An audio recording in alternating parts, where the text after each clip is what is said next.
സമൂഹ മാധ്യമങ്ങൾ വിധികർത്താക്കളാകുകയും വ്യാജ പ്രചരണം നടത്തുകയും ചെയ്യുന്ന സംഭവങ്ങൾ നിരവധിയാണ്. സൈനികൻ പ്രതിയായ ട്രെയിനിലെ പീഡനക്കേസുമായി ബന്ധപ്പെട്ട് നടക്കുന്ന വ്യാജ പ്രചരണം ആസൂത്രിതമാണോ? മെഡിക്കൽ റിപ്പോർട്ടിൽ പീഡനം നടന്നിട്ടില്ലെന്നും യുവതി മൊഴി മാറ്റിയെന്നും ഉൾപ്പെടെയുള്ള വാർത്തകളാണ്, വ്യാജ വാർത്തകളാണ് സമൂഹ മാധ്യമങ്ങളിലൂടെ, ചില ഓൺലൈൻ മാധ്യമങ്ങളിലൂടെ പ്രചരിക്കുന്നത്.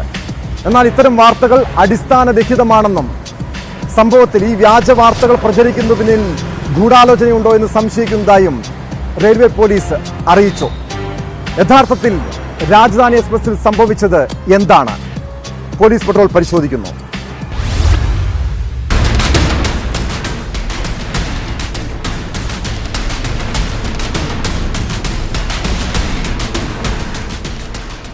കഴിഞ്ഞ മാർച്ച് 17-നാണ് കേസിനാസ്പദമായ സംഭവം നടക്കുന്നത്.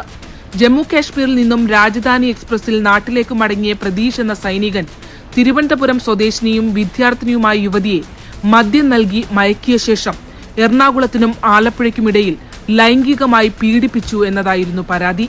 തിരുവനന്തപുരത്ത് ട്രെയിൻ ഇറങ്ങിയ യുവതിയെ മദ്യലഹരിയിലാണ് വീട്ടുകാർ കണ്ടത്. തുടർന്ന് തിരുവനന്തപുരം റെയിൽവേ പോലീസിൽ പരാതി നൽകി.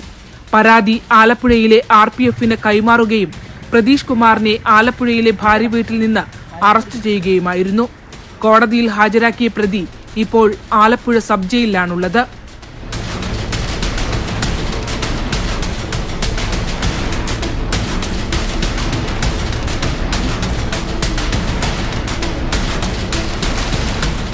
ഇനിയാണ് സംഭവത്തിലെ ട്വിസ്റ്റ്. പരാതി വ്യാജമാണെന്നും യുവതി പീഡനത്തിന് ഇരയായില്ലെന്നും മെഡിക്കൽ റിപ്പോർട്ട് ഇത് സ്ഥിരീകരിക്കുന്നുവെന്നും വ്യാപകമായി നവമാധ്യമങ്ങളിൽ പ്രചാരണം ഉയരുകയായിരുന്നു. ഇത് ഓൺലൈൻ മാധ്യമങ്ങളും ഏറ്റെടുത്തു. ഇതോടെ പെൺകുട്ടിക്കെതിരെ സോഷ്യൽ മീഡിയ പ്ലാറ്റ്ഫോമുകളിൽ കൂട്ട ആക്രമണമായി.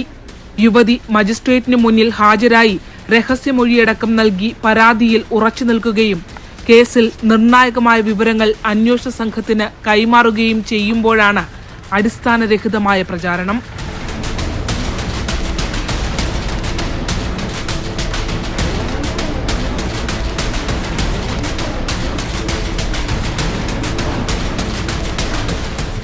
അന്വേഷണ സംഘം ഈ വാർത്തകൾ പൂർണ്ണമായും തള്ളുകയാണ്.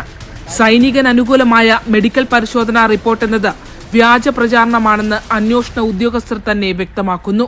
യുവതി നൽകിയ പരാതിയിൽ വസ്തുത ഉണ്ടെന്ന് ബോധ്യപ്പെട്ടതായും അന്വേഷണം പുരോഗമിക്കുകയാണെന്നും കേസിന്റെ അന്വേഷണ ചുമതലയുള്ള railway police inspector Crispin SI Shanif എന്നിവർ പറഞ്ഞു.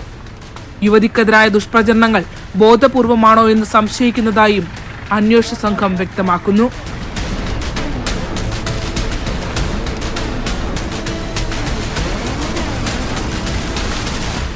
News 18